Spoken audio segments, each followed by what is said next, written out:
Hey you, what is up guys, it's your boy Twa here, and this will be a video on the new developer note, so let's get right into it. So starting off with some back talk, we had this recent patch with the Repositorioum where you could get a lot of neat items if you are lucky, or have a master card that has an unlimited budget. However, I still don't think this adds to gameplay. Reason why: you click it once a week, you get it done, and you get yourself the rewards, depending on how much rubies you basically spend. Now I think that this is a wasted opportunity. Reason why, like I said, it doesn't add to gameplay. How would I personally change it? I got a few suggestions. One of them being, if you would have these box mechanics where you gotta hit them multiple times, right? Why would you not do a scoring sequence where you need to have the X amount of hits to get X amount of rewards? Meaning that you hit a lot of times, you get more rewards. If you don't hit many times, you don't get a lot of rewards. Now, this could be easily catered toward the fact that these boxes could stun, could interrupt you, could be iframing, could be whatever. Like, there could be so many things added to this value to not just simply say, oh, you gotta get a few characters that do a lot of hits in a certain amount of seconds. No, like, you could make this an actual gameplay. I think this is the lazy way out, in my opinion, and I'm gonna ask you, Vespa, you gotta step this up. It's not entertaining whatsoever.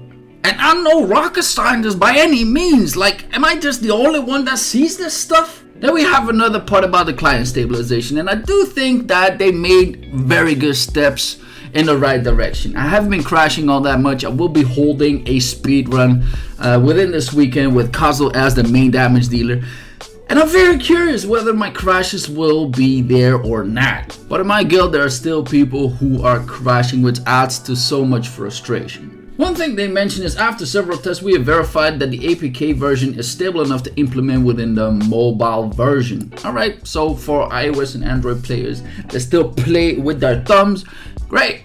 You guys are probably getting a little bit more client stabilization, and hopefully it will be for the better for you guys as well. But then one thing that I really gotta talk about, and that is the Eclipse stabilization. They did something great, and they're gonna readjust this. So I'm gonna tell this to you guys, I'm not gonna show it to you. If you are playing on an emulator or even on a mobile phone, if you have yourself a wave where you are not dead yet, but you are messing it up somewhere, force close the game, which means home button, close the game on your phones, or press the X button the moment you find yourself on your emulator, and you will be able to start with the same team as 0 waves. Now what they're gonna do, instead of play from the starting wave when you crash or whatever, you start from the finished wave. So let's say I'm gonna crash or force close the game at 65.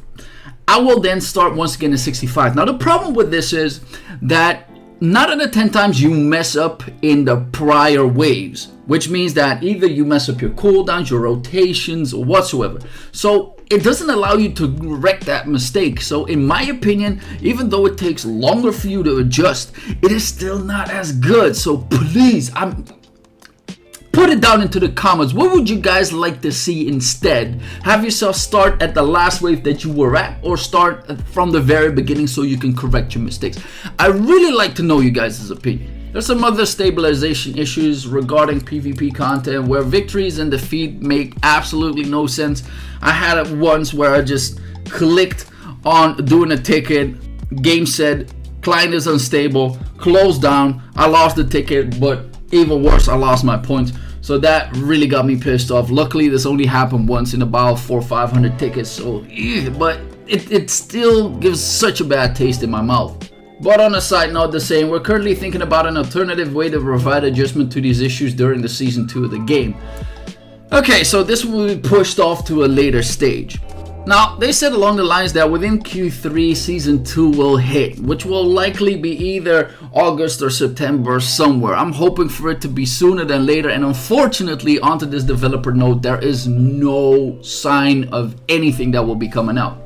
But then something amazing is here. In addition, we'd like to provide you an update about the PC version that was mentioned on the developer note in April. Alright, let's get into the footage, baby. So, tapping to play. And from the loading department, I think there was an error.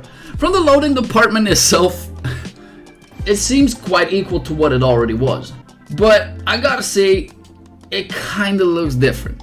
And I'm not gonna show you the whole video, because the lighting has been either a little bit shifted or not fully added yet, And in terms of the fights, the particles are even not updated yet, and things look a little bit iffy from the get-go.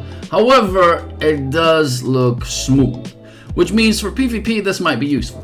However, in a client version, there's a few things that I want. I want to have myself not only the mouse option, but have a keyboard option, which means key bindings on the skills. If it doesn't have that, I'm gonna riot. So that is a necessity for me to be added. But ladies and gentlemen, what would you guys like to see in a PC client? And there's this whole section about costumes, and the only thing that I'm gonna address is Chase doesn't have a League of Honor costume. There are several characters that have it already. Chase doesn't have one. I'm big mad. So they are providing us some numbers with the amount of heroes on and the amount of costumes that are being bought or whatsoever. I'm not sure what kind of point they're trying to make to this. It seems like they have been listening to the people and they are gonna address some of these costumes, but in my opinion, is this really what the community needs?